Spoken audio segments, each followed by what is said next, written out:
Welcome to a prophecy update on this Friday, January 24th, 2025. And I can't believe the month of January is almost over. I wanted to share with you a couple of scriptures before we get started, and it's from the Psalms. The Psalm says, "Blessed is the nation whose God is the Lord." And right now, as our nation, the United States, is going through a change in administration, and we want to pray for our nation. The Bible commands us to pray for the leaders and for our nation. Also, the Bible tells us in Proverbs 14, righteousness exalts a nation, but sin is a reproach to any people. And so we're dealing with the sin of the nations, the sin of our own nation, and the sin of the people that by God's grace we can repent and turn to God.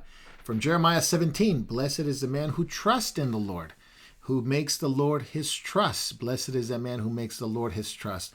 But there's a balance to that. In Jeremiah 17, it also tells us that cursed is the man who makes man his strength, who makes the arm of the flesh what he relies on, who makes the arm of the flesh his strength. And so cursed is the man who trusts in man. He will be like a shrub in the desert, and he will not be able to see when good comes. So those are the things that were on my heart tonight. And as I was thinking about Trump's first 5 days, and it's already almost the sixth day, and I'm trying to make the prophecy update a little bit short today just because of the time. And we spent some time with catching up with Jacob, with some of the Moriel guys. And so it was quite a bit of fun. And at the same time, quite a bit of sobering news. But I did want to share that the 5 days that have happened, a lot of good things have happened in terms of what the nation needed to get rid of sin, to get rid of things that were going on that were exacerbating the situation within our nation. And the reality is that globalism has taken over many parts of the Western world. And there was a referendum, you would say, with the Trump election, and that he won. And now there's changes within our nation. And one of the things that I saw that was really quite interesting was that, and encouraging, that he went to see those who were affected by the hurricane in North Carolina, and he was going to come to California. Actually, he landed already in California, dealing with the fires here. By the way, some of the fires are still going on. So Trump still visits North Carolina, and it was a great thing to see the people that have been mistreated and abandoned by the previous administration can now see that there may be some hope ahead. And I'm glad that Trump visited there. He actually visited California, and you can see some of the videos that have come out of his visit with Karen Bass, which is the mayor of LA, while there's more fires. I believe one is by the 405 freeway in Brentwood and Bel Air area. It's about 10 acres. It's still raging in some parts of San Diego. But President Trump visited North Carolina and Los Angeles, something that the previous administration wouldn't even attempt to do or take care of. And I watched one of the videos that he basically demolished the Democratic leadership there in Los Angeles with Karen Bass at a joint press conference. And some of the arguments that they presented were ridiculous, but I thought Trump handled it well. Another thing that has happened is the Pentagon reportedly deploying 1,500 active duty troops to the U.S. border, as well as Marines to the U.S.-Mexico border. There's a 3rd Brigade Combat, that is the 82nd Airborne Division, being deployed toward Mexico against the cartel. So there's a border war. I think there was a movie or a series that came out not too long ago talking about border wars, and you can see that today. While the previous administration allowed the cartels and the gangs and the illegal immigration to continue rampant for trafficking, child trafficking, and all kinds of women trafficking, horrific things that were going on in the border. I don't live too far from the border, and I've been down by the border, and I know how it works and it operates, and it's a horrific thing that they've done over the past 4 years. But now there's combat troops that are being deployed. Mexico's have already been warned not to allow these things to continue. There's actually now tents on the Mexican side of the border that these are being taken in. Illegal immigration has been taken in. And so President Trump has extraordinarily tried to restore national security. Borders Czar Tom Homan has already confirmed large-scale raids targeting in the United States as well. And you can see places like in Chicago, places in California, places in New York, places in Boston, already raids of immigration going, ICE and border patrols going into rocking sanctuary strongholds in the U.S. So that's something that we're seeing already. Of course, the other side of the aisle, we would say, in the Democratic Party, does not like this because they've had open immigration, and so it's a change, and I think it's a change that people have wanted. And of course, the one example is the Laken Riley murder in the situation that happened there. This is just one of those, one of the scenarios that have happened in our country. One of the murders have happened in our country where you have attack of gangs and cartels within our nation against innocent women, innocent children, and this cannot go on. This shouldn't go on, and I think now something's being done about it. So even Stephen Miller, which is part of Trump's campaign, Trump's administration, warned that anyone who shelters or harbors criminals will be subject to criminal prosecution. So it's already 460 criminal aliens have been apprehended in the first 33 hours of Trump's term.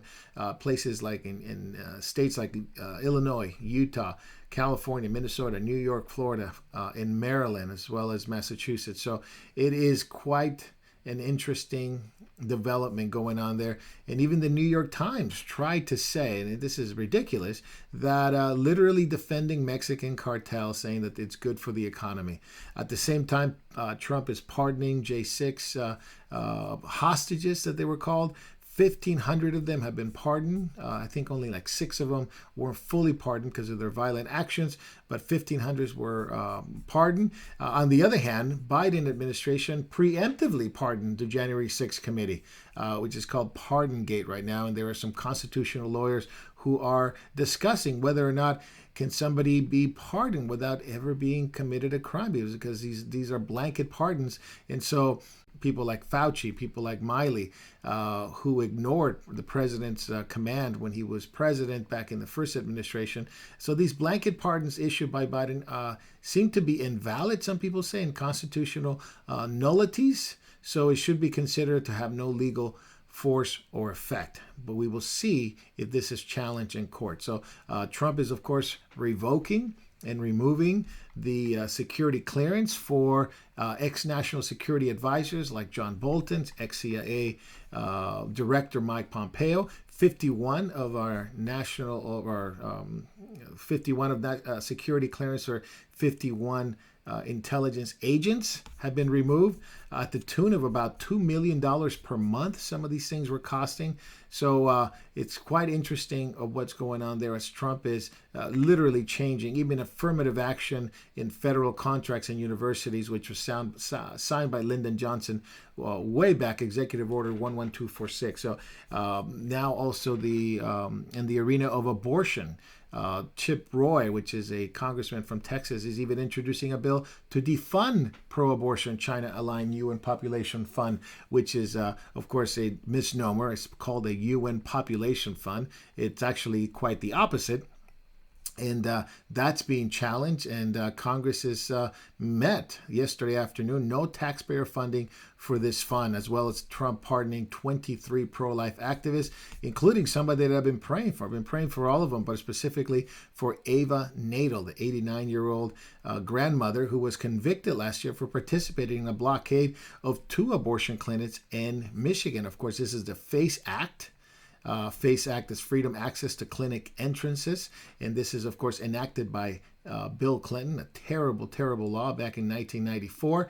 And these women and these men, especially Eva Adel, were simply praying in the hallway or praying in front of an abortion clinic, and they were, in one instance, I think she sat in front of the entrance, and she was prosecuted by the Biden's DOJ. So she faced up to 10 years in prison, and she was pardoned by President Trump. So another one is the 74-year-old Paula Harlow, who was convicted last year of federal conspiracy against rights in the face offenses for protests outside the Washington, D.C. abortion clinic. So she's also being pardoned. So some people say this is really great, and there are some people that are so pro-President Trump, that they see this and it says he's doing what he was elected to do. And I agree. He's doing what he was elected to do. I believe it was a referendum against the Democratic Party and the previous administration, and even him going after the gain of function research and executive orders not to fund that anymore. And at the same time, those who are leery of Trump, so I really see two parts of it as I've been finding out as Christians contact us or share with them or talk to them about, that they seem to be a great divide between those who hate Trump and anything he does is evil and bad and he's the Antichrist, and those who love Trump and there's nothing wrong that he could do. And obviously the truth is always somewhere in the middle. As good as things were good that he has done, and I applaud some of the things he's doing. There's also some concern in the Stargate program, which is an interesting program that came about over the last couple of days. This is on day 2. There was a press conference that they gave with Larry Ellison of Oracle, Sam Altman to OpenAI, and the owner of SoftBank of Japan. And Sam Altman, he is one of the biggest villains, in my opinion, that you can find. He's been a Democrat, anti-Trump, uber bad, a crook, basically, the creator of OpenAI, or one of the founders of OpenAI, along with Elon Musk, and Chatbot GPT, that gave us Chatbot GPT and AI for commercial use. And also WorldCoin, which was supposed to be basically a universal basic income if they scan your eyes and you go into a database. And so this Stargate is a stunner, because what it is basically, along with Larry Ellison and SoftBank, to create mRNA vaccines that would combat cancer created by artificial intelligence. So this is a massive undertaking, $500 billion, $500 billion, to put it in another way, to raise a huge complex in Texas where supercomputers will be built, where AI will be developed. And this is collaboration basically with all these massive AI and data centers, as well as mRNA technology. So over the next 4 years, they believe that they will speed these things, the speed of the development of AI and the systems which could promise to even develop cancer vaccines.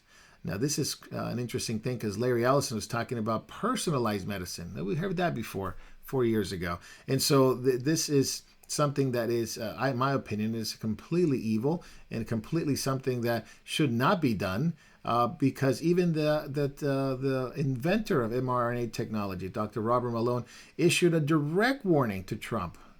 He still likes Trump, he still supports Trump, but he believes that concerning proposals of the Stargate project would be a terrible thing. And it's apparent commitment to Stargate by Trump and the merge of AI technology in Silicon Valley, which we know the Silicon Valley have been very much part of the problem in America, joining with the agencies, with the deep state, with our intelligence agency to surveil, to more surveillance, more censorship against Americans, and the use of big pharma. And big pharma is a big part of this as well, in this warfare and this agenda that it has. And why would Trump want to go along with this? Well, the naysayers will go, well, this is Trump showing his true colors. The ones that are more optimistic about Trump, they say, well, this is something that he has a blind spot to it. And this is true of Trump. He has a blind side to people that are smart, to people that are successful, to people that seemingly, like him, want to build and make things better. And oftentimes those people don't have the best interests. In fact, there's one misnomer that people can think that just because you're smart and a genius or very successful doesn't mean you're good or have the best intentions. And I think this is where President Trump gets a lot of these things wrong. So there's lots of things that Dr. Malone said, including the fact that this solution has been tried before and it didn't work. And it should not be dealt like this. Cancer should not be dealt like this, especially with a vaccination, mRNA vaccination, that has not been proven to work, as we've seen over the last 4 years. Another person that came out against it was, of course, the running mate of RFK Jr. for the Independent Party, was Nicole Shanahan, who issued an even more stark warning of the fact that this will actually be almost like an extinction level event. She actually used those words. Another one who came out against it was Elon Musk, who knows Sam Altman very well. By the way, Sam Altman, who has been connected to the founder of LinkedIn, which is Reid Hoffman, which happens to be, part of in a certain list of a certain island, and they were very anti-Trump. Make no mistake about it, and founded a lot of things. In fact, they funded a lot of cases against Trump. They actually openly talked about funding people that wanted to sue Trump. So OpenAI does not have a good reputation at all whatsoever. Even the, remember Sushi Balaji's, which a young man that committed suicide, so it was reported, who was a whistleblower against OpenAI, and you saw what happened. So this is related to, remember, OpenAI was sold to Microsoft, and so Sam Altman has a lot of things that should not be trusted. And Shanahan did make those statements, and I agree with her. This is a direct warning against the Stargate program. And Elon Musk also warned about the fact that this is a project that it's not going to get off the ground really well. That it's a proposal that it's not going to work out. And the immediate rebuke of Musk is the fact that they don't actually have the money. And so this is another question: is this going to be funded by SoftBank, OpenAI, Oracle, or is it going to be funded by you and I, the taxpayer? So this is going to be coming up on a very fascinating and interesting quest in terms of what they're trying to accomplish with artificial intelligence and quantum computers and supercomputers, and creating this huge database in Stargate with Big Pharma, and doesn't seem to be good. So this is quite something that I think Christians need to be praying, need to be understanding what it's up against, and we will see what comes out of this as we will know more in the coming weeks and months, because this is something that they want to develop. Now, while that is happening, Trump also spoke at the World Economic Forum in Davos. He wasn't there at Davos. He spoke via video link, video live stream. But the World Economic Forum went on this week, pushing again the collaboration and acceleration of digital ID and censorship. So it was like it's almost like it was two different conferences. On the one hand, you had Trump, which if you see the videos, if you watch some of the videos, were I agree, fantastic. Bringing back things that needed to be said to a globalist system of oligarchs that were sitting there. What the world has witnessed in the past 72 hours is nothing less than a revolution of common sense. Our country will soon be stronger, wealthier, and more united than ever before, and the entire planet will be more peaceful and prosperous as a result of this incredible momentum and what we're doing and going to do. From the moment I took office, I've taken rapid action to reverse each and every one of these radical left policies that created this calamity, in particular with immigration, crime, and inflation.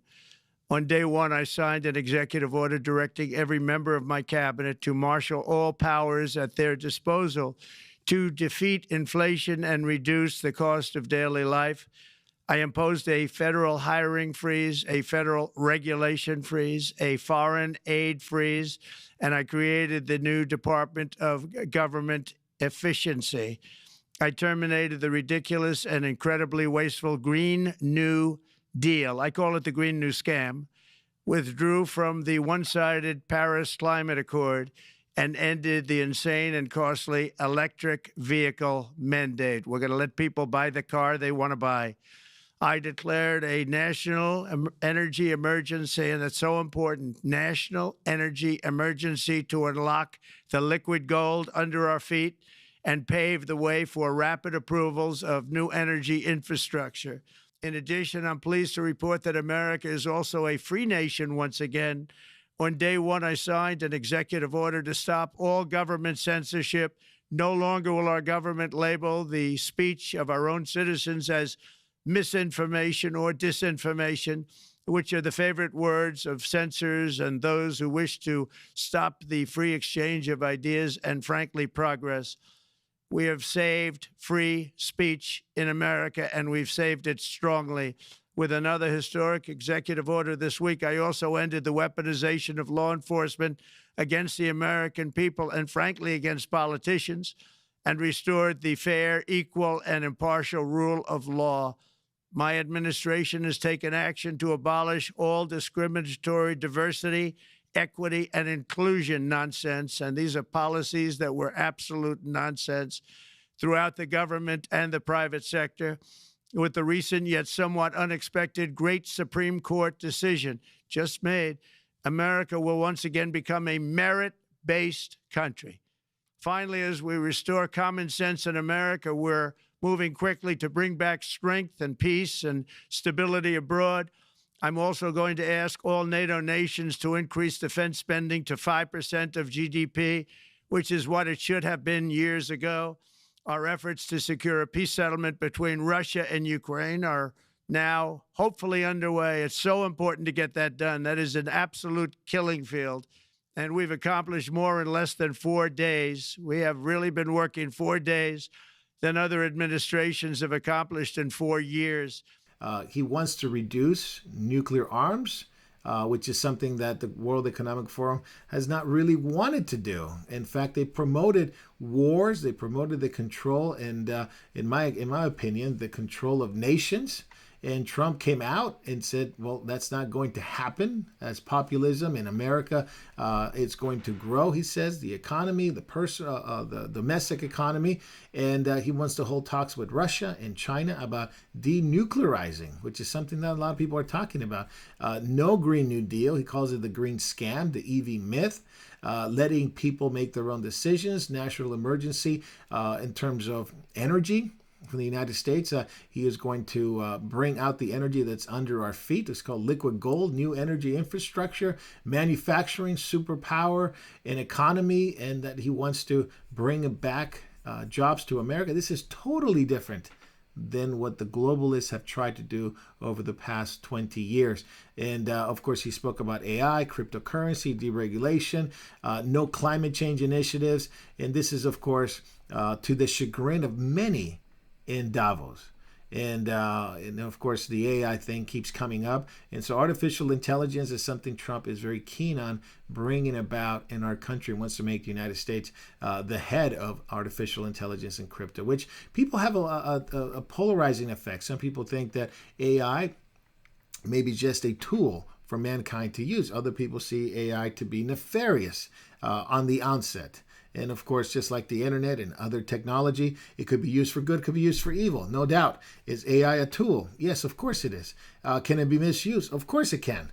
But at the same time, should it be done? Well, I think that question has been answered already because people have used it, and these large language models continues to grow at a rapid pace. Think of DeepThink, and which is a Chinese one. Think of Chatbot GPT. Think of Llama. Think of all these large language models that are going to be in effect very, very soon. You think of Mistral and Phi and Gemma. These are different kinds of large language models that are coming out, and which I don't think it's going to be able to be stopped. It just has to be regulated, in my opinion. I don't think you can put it back into the situation where, which country is going to give it up. And of course, Trump's concern is the fact that China may be the one that may head the world in artificial intelligence. I don't think he wants that to happen. That's why this is constant push. But anti-Trump rhinos like Paul Ryan and, of course, Larry Fink, and who is intimidating. He's even intimidating journalists at Davos. Anti-Trump, anti-America, anti-nationalists, anti-populists were there, including the Spanish Prime Minister Pedro Sanchez, who calls for an ending of online anonymity, linking social media to digital ID, which was a big part of their conferences. I propose putting an end to anonymity on social media. In our countries, no one can walk the streets with a mask on their face or drive a car without a license plate. No one can send packages without showing an ID or buy a hunting weapon without giving their name. And yet, we are allowing people to roam freely on social networks without linking their profiles to a real identity. This paving the way for misinformation, hate speech, and cyber harassment, and force all these platforms to link every user account to an European digital identity wallet. This way, citizens could use nicknames if they want, but in the case of a crime, public authorities would be able to connect those nicknames to real people and hold them responsible. One social media user, one real ID. And this goes alongside with what the European Commission is expanding censorship laws and the 24-hour removal of hate speech within the EU, so European Union, and social media. So more and more there's big tech platforms taking over the big tech platforms. So hate speech will be flagged, has to be assessed, and has to be removed. Even the EU Commissioner Hajja Labib compares the online disinformation and misinformation. Of course, what they mean by that is what they don't agree with, the government doesn't agree with. It's like a virus that needs to be shielded by, of course, them. And Australia is going through the same thing. We have a good relationship with believers in Australia, and they share what's going on there, and they plan to expand these hate speech laws that continue to be encroaching on Australians' rights and free speech. So they're doubling down on this policy in Australia and strengthening these policies, including in New South Wales. Premier Chris Mims talked about that as well. Now, one of the things that were talked about in Davos at the World Economic Forum was the Ukraine-Russia war. And of course, Zelensky was there talking about it because he's concerned that he was more concerned. He was angry at the fact that the U.S. has been talking to Russia about a peace deal. He's not necessarily against peace, he says, but he does talk about the fact that there's this relationship between Russia and the United States. Of course, Trump is speaking that he's talking about that this weekend. He wants to sit down with Putin and negotiate. And he, in my opinion, he's based on what I've seen, he's dangling a carrot in front of Putin, giving him incentives to stop this war, but he's also carrying a big stick, which is meaning that if they don't go along with the peace agreement, there are some things against Russia that are not going to be good financially. And so Trump wants to reduce this nuclear arms. He wants to bring peace. Putin is ready to meet with Trump, so I don't think anything should be hindering this. But Putin said even if Trump would have won 2020, there would be no Ukraine war. And I think he would have been right about that. But Zelensky's upset that the U.S. is talking to Russia. He's expressed this. He's upset that the U.S. maintained extensive and frequent intelligence level of information with Russia. And so these talks with Russia are really infuriating the dictator of Ukraine, who, by the way, has not held elections since the war started, because he says national emergency wouldn't be good for their country. Now, countries have had elections even in the time of war, but he suspended those elections. So I wonder if somebody's going to bring that up as a way of making peace. So, by the way, the State Department in our nation has already defunded military aid to Ukraine for 90 days. And I don't know if they can survive that long, but Marco Rubio, the Secretary of State, issued a guidance on Friday temporarily halting on foreign aid to that nation. And so we will begin to see what happens. I'm all for peace. I pray for peace. And I know that peace won't be ultimately achieved in this world until the Prince of Peace comes.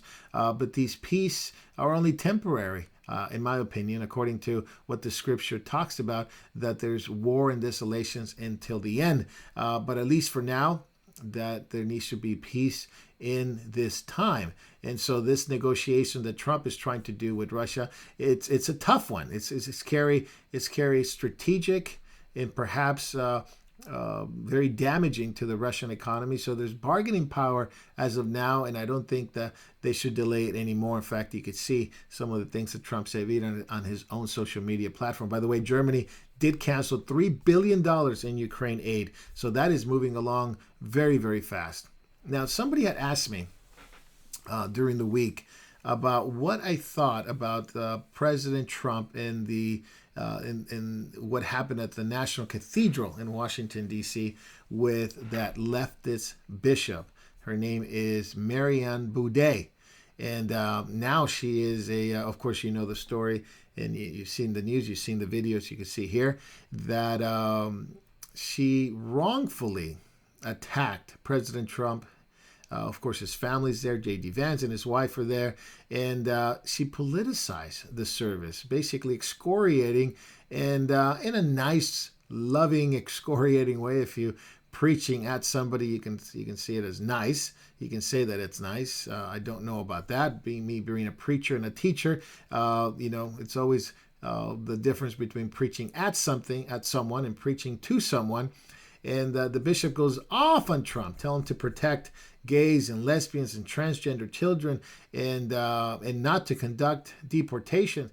There are gay, lesbian, and transgender children in Democratic, Republican, and independent families, some who fear for their lives.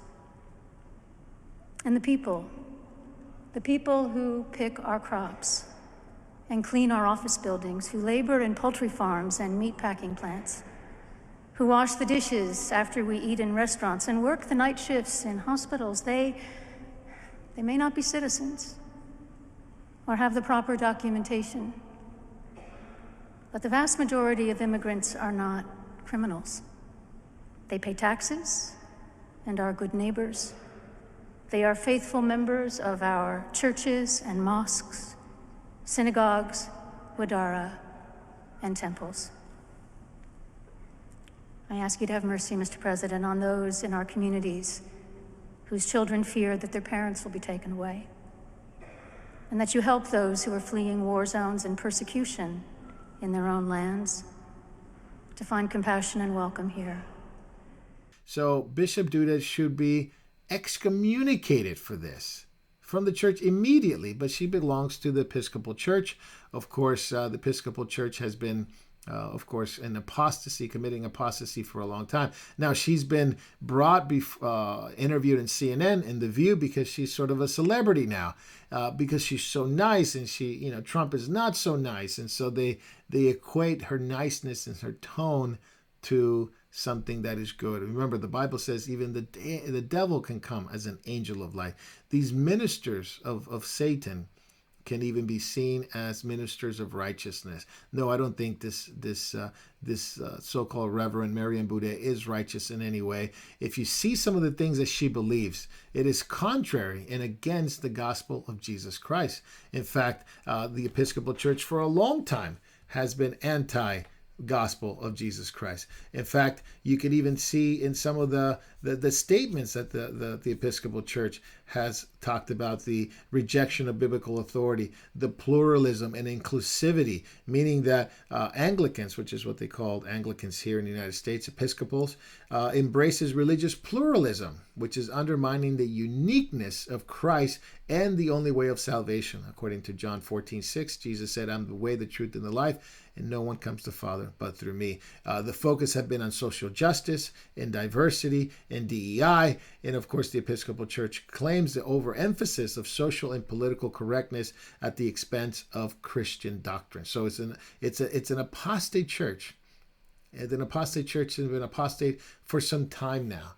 And of course, this bishop failed to mention the large number of attacks and violence that has been done by what she believes should be given total carte blanche to any illegal immigrant coming in, even the violent ones.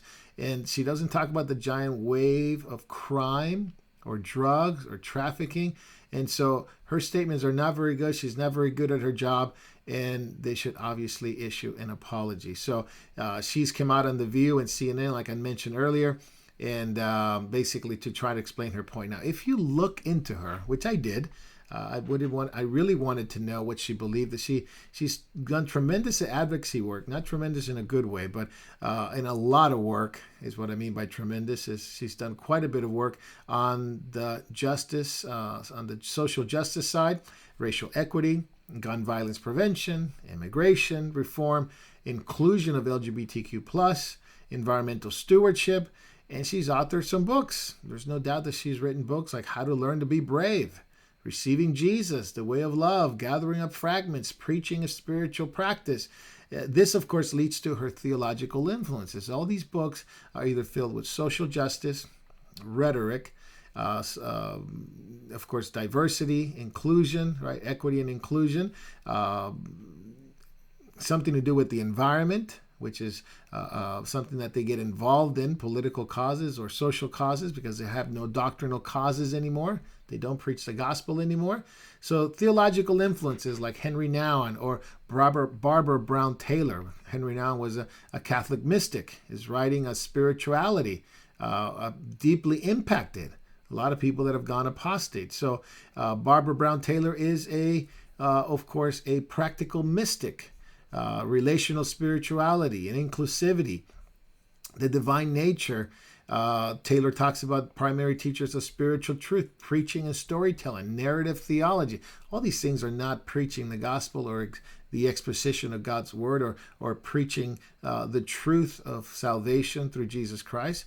And some of her mentors, like Bishop Gene Robinson, who's an openly gay bishop. I think it was the first one openly gay bishop in the Anglican Communion, and which is inclusion of LGBT community outreach and civil rights movement, feminist theology. All these things have been part and parcel of who this bishop has been.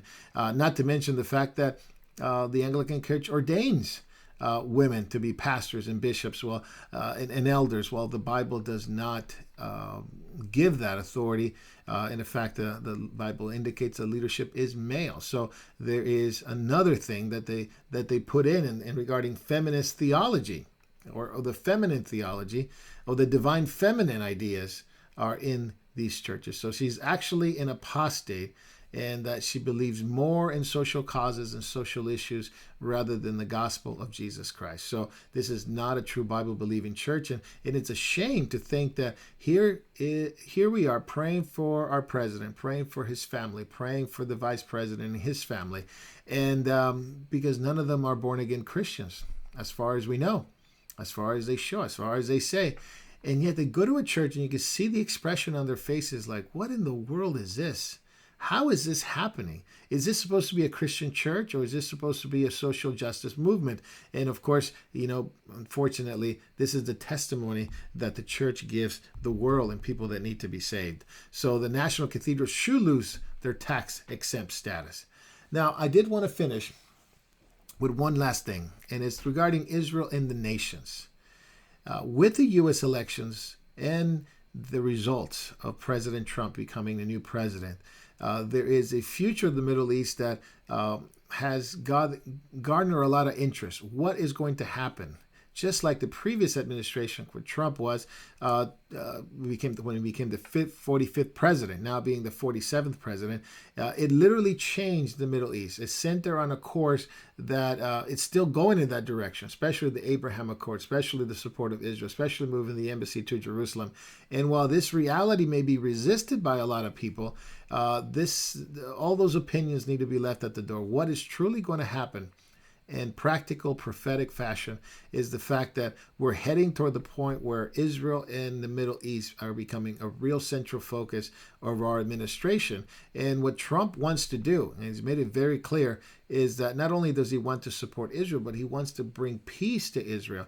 And of course, Israel has felt the support, although some people may question whether or not Trump should have made this deal or forced Israel or influenced Israel to make this deal with Hamas for the hostages.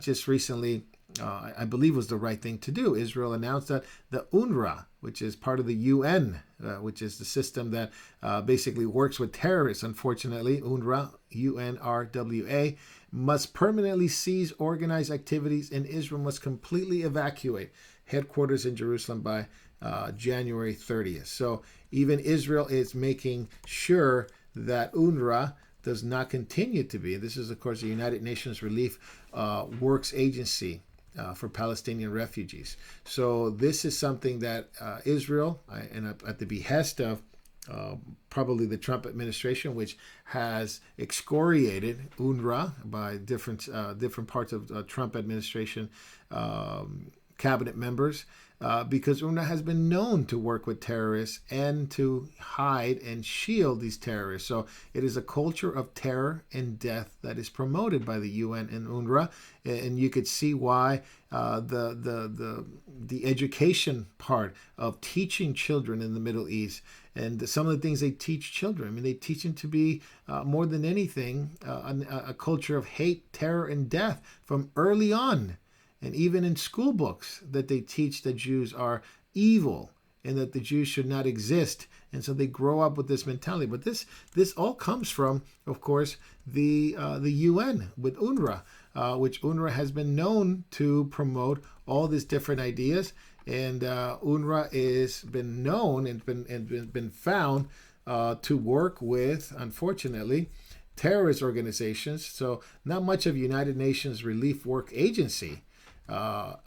Agency for Palestinian refugees, but actually promotion of actual terror in the Middle East. So now that hostages have been returned, not all of them. In fact, there's a dramatic discussion even right now taking place in Israel regarding how to respond regarding the hostages list that's provided by Hamas, because there's going to be a second phase, and I believe there's a few more hostages being released tomorrow. In fact, the pictures of the young girls you can see here of Nama Levy and Liri Alba and Daniela Gilboa and Karina Ariev, which I'm so glad they're coming home, but we don't know their condition, so we don't know how they were kept. We know that they were kept together. So 476 days. They've been away from home. These hostages need to be released. They're starting to do so, but there's a great deal of confusion and disagreement right now coming from Qatar, which I warned even from day one where this the deal was signed in Qatar. Don't trust the Qatar. Don't trust the Qatari leadership. They have known to work with Al Jazeera in the promotion of violence and terror. So Qatar, not to be trusted, in my opinion. And so there's, of course, Kefir Bivas, the baby that was 9 months old when he was taken, along with his four-year-old brother. There have been no visits from the Red Cross, no outcry from the UN, and it's been 476 days, more than a year. And I'm praying and hoping that these hostages, especially this baby, will be returned as he's gotten older now, 476 days later.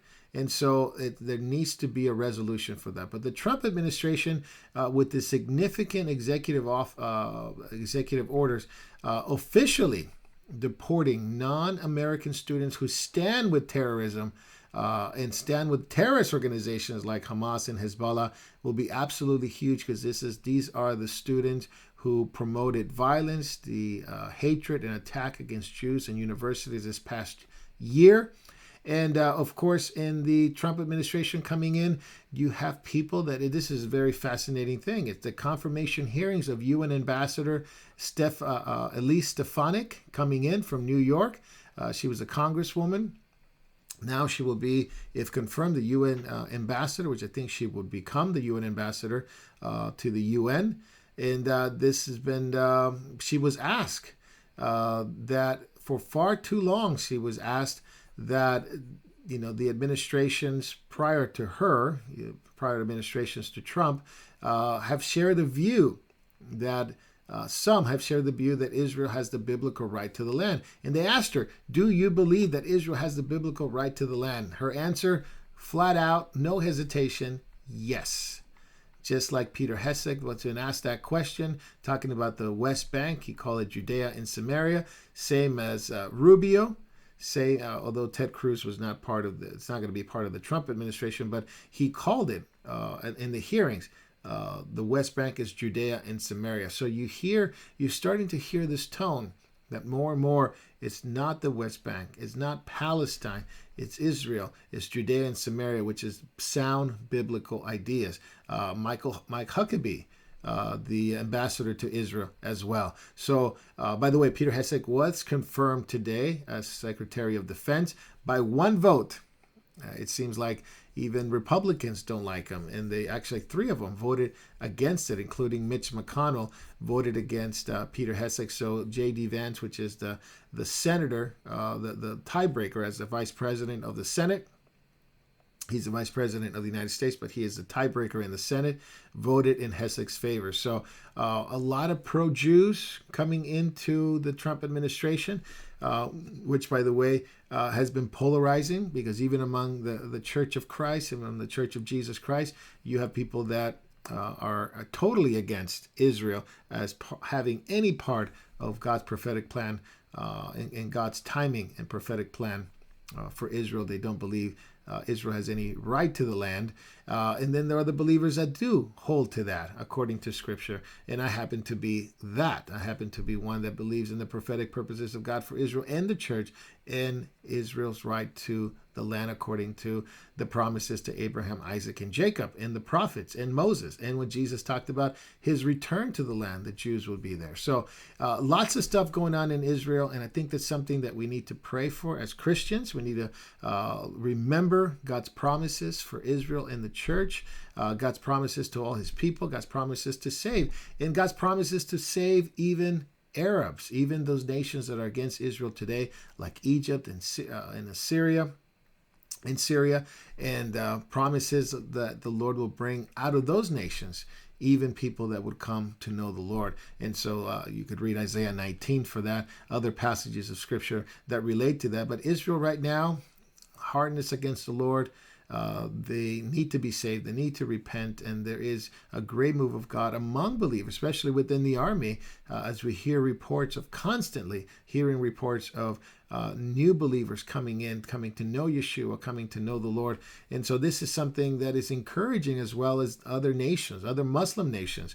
In fact, Jacob was talking about the fact that among the nations where the church has been growing, a lot of them are in Muslim nations, including Iran, Egypt, Saudi Arabia. This is where churches were very little or to no Christianity at all, are now having numbers that could be counted, numbers that could be related to a part of the population. So while that's happening, and believers are coming to faith, or Jews are coming to faith in Jesus, the Israeli government is in a bit of a free fall to a certain degree of another, because of what happened on October 7th and holding Benjamin Netanyahu responsible. Also, the Israeli National Security Minister Itamar Ben-Gvir, which announced that his party, Atzama Yehudit Party, will resign from the government in light of what happened with the Gaza ceasefire. So he believes it's a reckless agreement, and there are some people that believe that. So in concession of the Army's achievements, he says that he would, because they would withdraw from the Gaza, that would be from the Gaza Strip, that would be a terrible thing to do, the cessation of not dealing with Hamas, not dealing with Hezbollah, which is another subject there, not in Gaza, but up in the north in Lebanon. So the party will submit the resignation, so there will be something in the change of coalition within the government. So there's lots of change that are going to come about in the Middle East. Are they going to go back to the Abraham Accord? Are they going to consider a second, a two-state solution, a three-state solution, a four-state solution, which was something that had been promoted before, not just Jordan, not just Lebanon, not just the West Bank, not just Gaza. So it's something that I don't think the Trump administration will do. They definitely, over the past few years, and even the previous administration, they've been talking about a two-state solution back in 2017. And this is something Trump believes is the right thing. It's a two-state solution. The interesting thing is the fact that his administration, Peter Hesek, Stefanik, they don't believe that. Mike Huckabee, they don't hold to that. And what's interesting about it, there's sort of this polarizing effect within the Trump administration. At least Stefanik, Mike Huckabee, Peter Hesek, Marco Rubio, they don't hold to the two-state solution necessarily. So are they going to come up with a different kind of solution? As Trump believes in a two-state solution, and his son-in-law, Jared Kushner, believes in the Abraham Accord and the two-state solution. So things are going to change. And things are going to become very interesting over the next few years as the Lord leads and points to his return. There'll be things that change over time in the Middle East. And one of the things that I think we should focus on and pray for is what is going to happen in the Middle East. Will Saudi Arabia come into the picture and make peace? What's going to happen with Iran? What's going to happen now that Hamas has been given sort of some, not necessarily some life or a second chance, but they weren't totally eradicated? As I believe terrorism should be completely eradicated. So as you consider all this, consider the fact that Jesus said regarding the Jews that they will not see him again until they say, "Blessed is he who comes in the name of the Lord," is heading toward that. Jerusalem, Judea, it's going to be at the heart of biblical prophecy. It is going to be the heart of biblical prophecy. It's going to be at the heart of a lot of negotiations. So keep your eye on that. Want to keep this video a little bit shorter than normal because so many things are happening, but at the same time I wanted to condense it in a way that can be easily absorbed and easily researched. So thank you for your time. May the Lord richly bless you. May you continue to preach Jesus, continue to pray fervently, continue to seek him, continue to long for his return, and make him known to your family, to your loved ones, even to our enemies, to love them and pray for them, and pray that God would save them as well. He saved us. He can save them. Thank you so much. God bless you. If there's anything we can do, please contact us as Community Church of Devore. Our email is devoretruth@gmail.com. Our website is ccodtruth.org. And if there's something we can do, something we can pray for you, something that you may have questions on, we'd love to hear from you. May the Lord richly bless you. Keep preaching Jesus, and God bless.